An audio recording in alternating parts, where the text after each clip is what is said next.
From the opinion pages of the Wall Street Journal, this is Potomac Watch.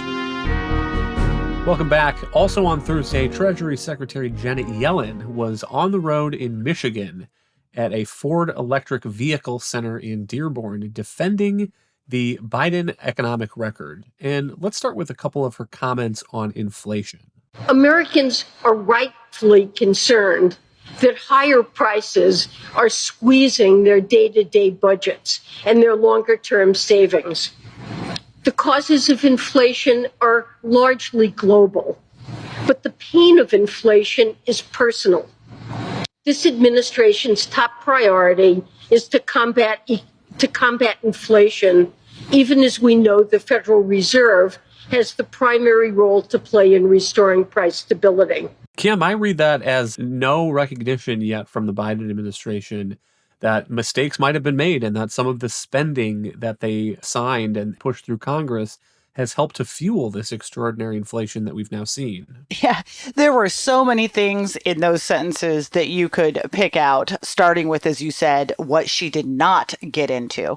And quite the opposite. She said the causes of inflation are largely global. Well, yes, the Ukrainian invasion by Russia has certainly hurt energy prices and pushed them up. But this is her completely ignoring that inflation had almost hit about 8% annually before Putin launched his troops in February. It had been rising ever since Democrats put through that $2 trillion unnecessary COVID rescue plan. So the administration bears its own responsibility.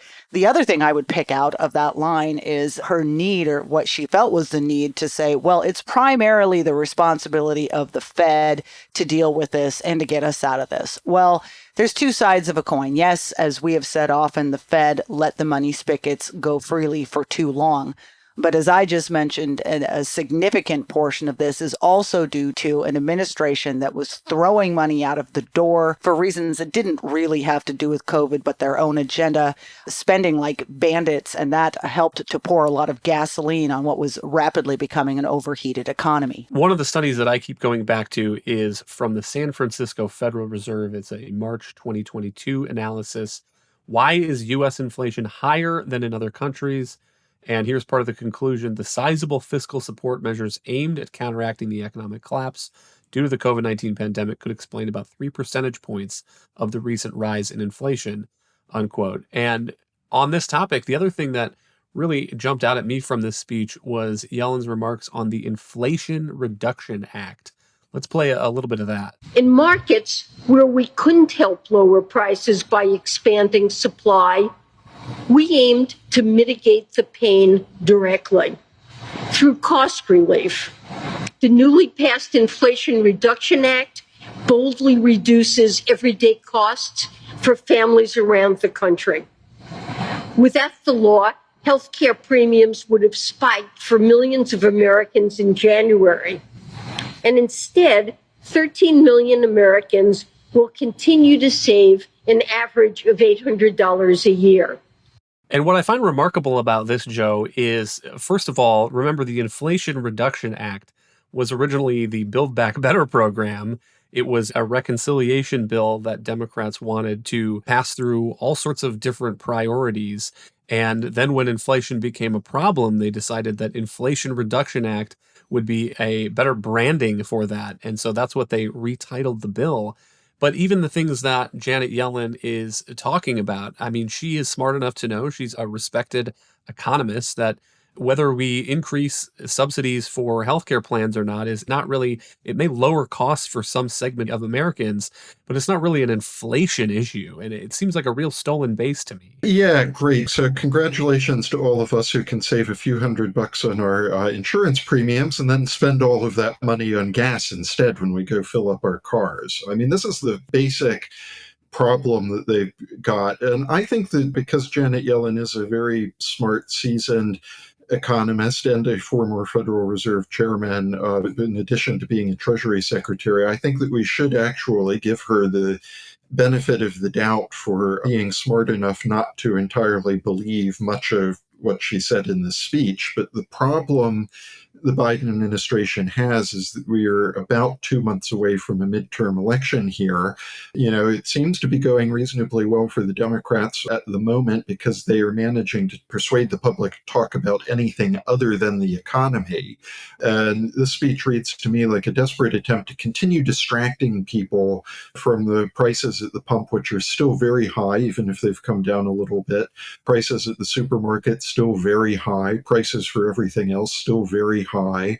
And so, again, it's sort of like reach for any little sliver of politically viable good news they think they can grasp at and hope that voters won't notice everything else that's going wrong. But that's what makes this so notable to me is Yellen is a respected economist. Now she's in this political role doing what reads a lot like campaign work for the president. And by the way, this is a president that does not seem to be listening to Janet Yellen on economic questions.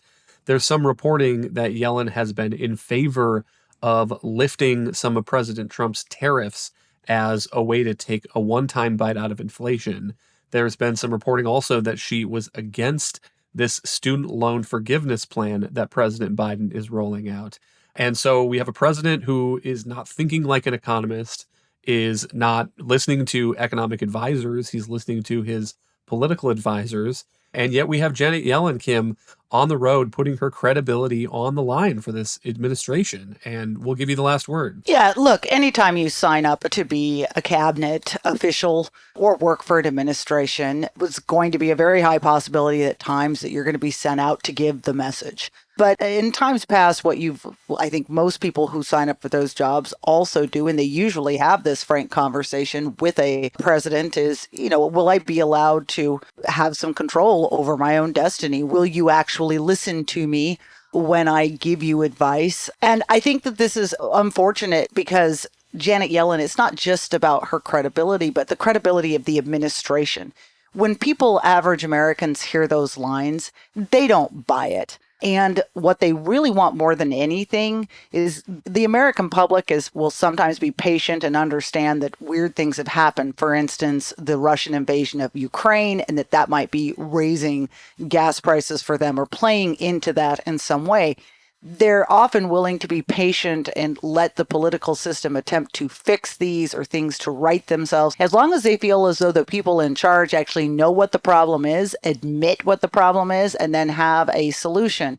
When you have an administration and a Treasury Secretary who stand up there and essentially say it's not a problem, or they point to things that they're claiming is a problem, which is not really the cause, it doesn't leave anybody with a lot of confidence. And as Republicans are heading in now that Labor Day is over, they are beginning to focus some attention back on these daily concerns of Americans. And the administration is going to need a better answer than this going forward. Thank you, Kim and Joe. Thank you all for listening. You can email us at pwpodcast@wsj.com. If you like the show, please hit that subscribe button, and we'll be back next week with another edition of Potomac Watch.